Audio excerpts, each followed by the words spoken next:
Bonjour, bonsoir et bonne nuit car le temps n'existe pas sur Internet. Une nouvelle vidéo cette fois pour faire un point juridique sur les congés payés en temps de Covid-19. Donc comme vous devez le savoir, il y a une ordonnance qui a été publiée le 25 mars 2020 et qui traite justement de cette question. Puisque nous sommes dans une période sanitaire exceptionnelle, et nous avons des mesures exceptionnelles en matière de congés payés. Alors, que prévoit ce texte? Je vais différencier deux points. Le premier, ça concerne ce que je vais appeler les 6 jours de congés payés. Le second point, ça concerne ce que je vais appeler les 10 jours de repos. Vous verrez que ce n'est pas tout à fait la même chose dans le texte de loi. Sur les 6 jours de congés payés, que nous dit l'ordonnance? L'ordonnance nous dit que si l'employeur dispose, quand je dis l'employeur, c'est l'entreprise, dispose d'un accord d'entreprise ou d'un accord de branche, l'employeur et l'entreprise peut donc imposer jusqu'à 6 jours de congés payés, la prise de 6 jours de congés payés à ses salariés en respectant un délai de prévenance de 1 jour franc, ce qui est très court.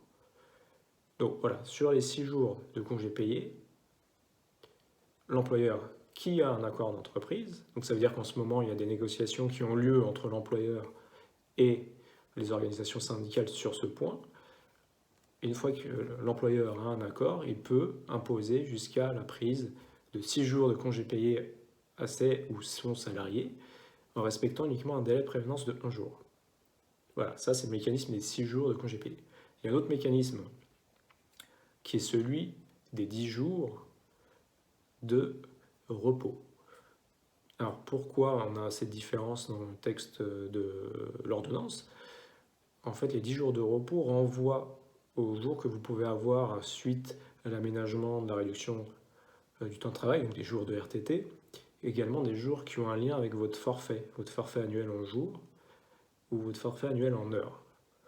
Et là, donc, il y a un distinguo. Et là, l'autre point très important, c'est que l'employeur n'a pas besoin, pour vous imposer la prise de jusqu'à ces 10 jours de repos, n'a pas besoin d'avoir un accord d'entreprise. Donc il peut le faire unilatéralement et très rapidement.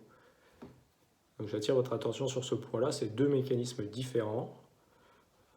Donc les 6 jours de congés payés, et ça passe obligatoirement par un accord d'entreprise.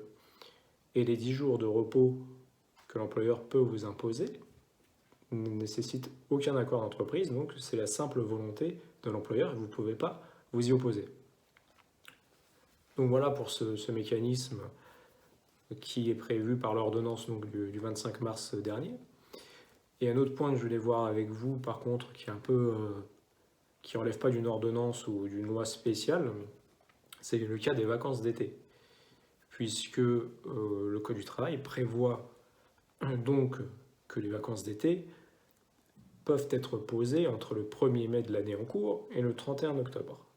Donc on n'y est pas encore, mais la période va bientôt se présenter à nous et va se poser, je pense, la question pour beaucoup de salariés de, d'une part, la reprise peut-être d'activité, j'espère, je l'appelle de tous mes voeux, la sortie de cette crise et du confinement, et d'autre part, donc, qui dit reprise d'activité, dit qu'est-ce qu'on fait avec les congés payés, et surtout dans une optique et qui est normale par rapport à une entreprise qui est celle du chiffre d'affaires.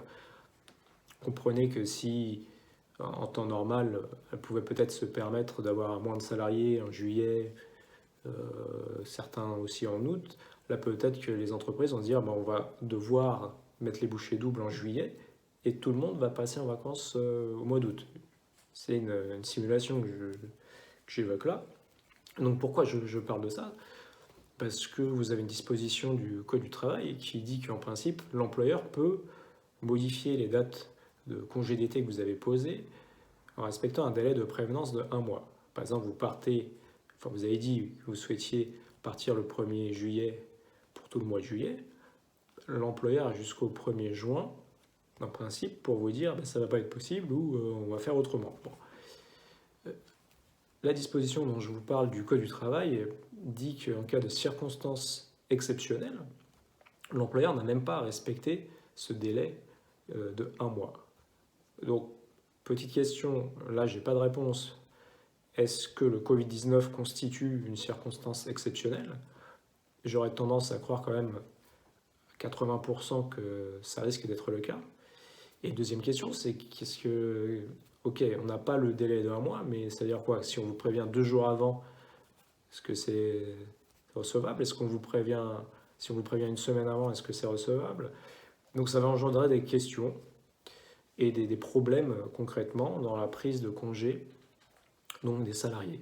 Donc je voulais mettre en exergue ce point et l'attirer à votre attention pour que éventuellement, si ça se présente à vous, vous ayez déjà un peu de recul par rapport à tout ça.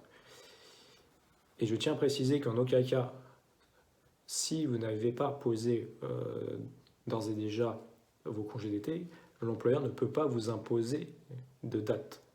Cette disposition ne vaut que si vous avez déjà posé des dates précises. Comme je l'ai dit, je reprends l'exemple, vous avez posé du 1er juillet au 30 juillet. Bon, là, l'employeur peut vous demander de modifier. Si vous ne les avez pas posés encore, il ne peut rien faire, concrètement.